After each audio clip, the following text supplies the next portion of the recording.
fantasy short stories. Risen by Andrew Hughes. The 482nd Cavalry Scouts rode through the night to rejoin the regiment. We arrived in the moments before battle. My men were exhausted. The sharp, dangerous glint that usually filled their eyes in the silence before bloodshed had waned to dull comprehension. I saw it as they stared across the scrub grass at the teeming horde of hornmen. Soon they would fight. Many would die. The regiment had shrunk from skirmish after skirmish, and the nationalistic roar that had propelled us into war had dissipated. The general's speech was not inspirational. "And for the glory of the Crimson Ark, we shall triumph because the ancients ride with us," he shouted. But there was no uproarious chorus to carry his words. There was only the tapping of hooves and the distinguished clatter of a clumsy footman dropping his sword. The general seemed shocked by this response. I suppose he had thought it a good speech. But in the time he spent in his white tent, drinking and plotting the next conquest, he'd lost touch with the soldiers. He no longer understood the scales of morale. These were men who knew they would soon die. In silent shame, the general returned to the vanguard. Across the trampled field, the hornmen charged. We rode forward. The first volley of arrows thinned the front ranks, and I watched as the general went down in an ungainly pile, only to be trampled by the cavalry.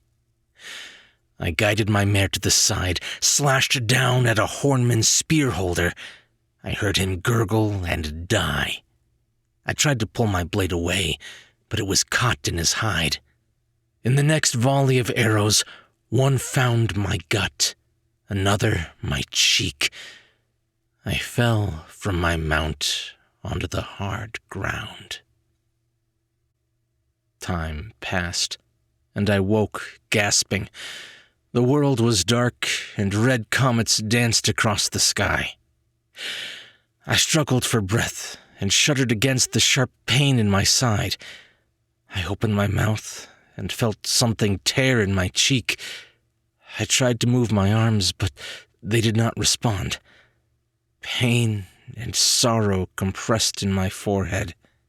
This couldn't be it, could it? Not after all this time. It couldn't be my turn.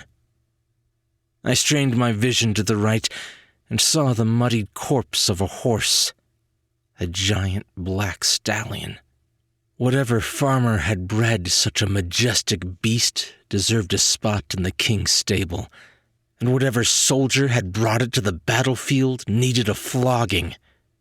I strained my vision to the left and saw a long, dark thing protruding from below my eye.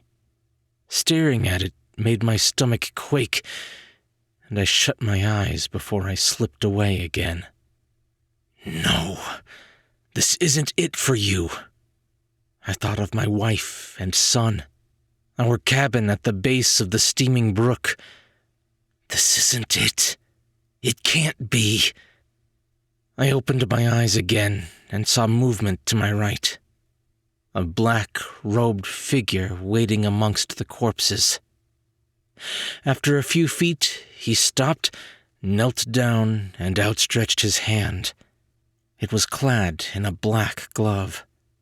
A light as green as spring buds seeped from his fingertips and formed a glowing orb. He held it to the man's chest, and there was a warm hum, as rich and full as any fireside song. The glow illuminated his face, and I saw his features, pale as milk, a spun white beard, eyes the same color as his emitted aura. This wasn't a hornman. He's an ancient. my face curled in a grin despite the pain. I am saved. I will return home. The orb of light receded into his fingertips as fast as it had appeared, like lightning stretching back into the sky. For a moment, the world was dark, but my eyes readjusted to the night, and I saw him making his way amongst the dead. I opened my mouth, feeling the tearing pain, and when I moved my tongue, I felt the jagged point of the arrow stretching toward my throat.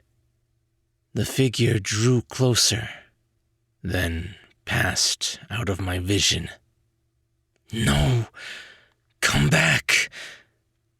I pushed through the incising rip in my cheek and forced out a breath. Help! There was no response.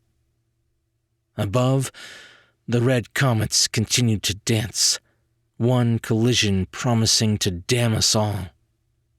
I lay in silence and knew that he was gone. The hope drained from my heart, and the ground felt cold. I shut my eyes, tried to picture my family, but could no longer conjure their faces. I opened my eyes, and he knelt before me. His black robe plumed over my legs, his face carried centuries of knowledge. His bright green eyes were emotionless emeralds. I forced my mouth open again. Please, help me. He said nothing, but outstretched his hand. The air hummed with a sweet spring song, and the green light extended from his fingertips and spread across my chest. Everything washed away and was replaced by warmth. The light sewed together the holes and replaced them with flesh. I felt my legs start to quiver, and when I shut my eyes, the glow permeated my eyelids. My wife and son's faces returned. I felt myself rising from the dirt, elevating onto my feet. I was light. I was free. I opened my eyes and stood beside the ancient. There was no pain. Then I looked back at the ground. My body still lay there, lifeless, torn, perforated with arrow shafts, my once white chainmail spattered with crimson. What is this? What's happening? I raised my hands, and they had been replaced with glowing green light. There was a groaning sound behind me, and I turned to see them. An army of spirits standing in submission, their heads cast down. The general stood in the front, his face still washed with shock.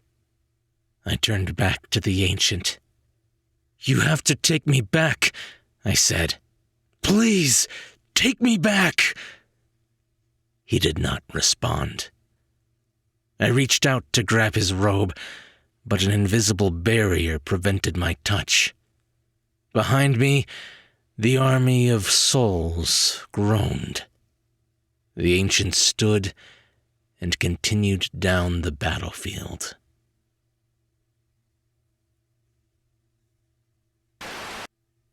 Andrew has been writing and publishing short stories for the past decade. They have appeared in numerous magazines and anthologies, including Penumbric and the No Sleep podcast. His fantasy novella, Children of the Ark, was published in 2023 by TWB Press. He currently lives in Arizona, working as a middle school English teacher and mediating heated debates between his roommates, a Maine Coon cat and the world's most rambunctious husky. If you'd like to learn more about his novella, check the link in the description. Hey guys, I hope you enjoyed that story. A bit darker than usual, but a good excuse for me to use my war voice. It's my poor attempt at Ron Perlman's war War never changes speech from the Fallout series. If you did enjoy it, Andrew is actually going to have another story on the channel in probably about a month. Queen of the Desert. So be sure to stay tuned for that one. And if you did like this, be sure to leave a thumbs up and a comment if you're on YouTube. Or if you're listening to the podcast version, just be sure to subscribe for more brand new short stories. I'm Chris Herron, and that's it for today's Tall Tale TV.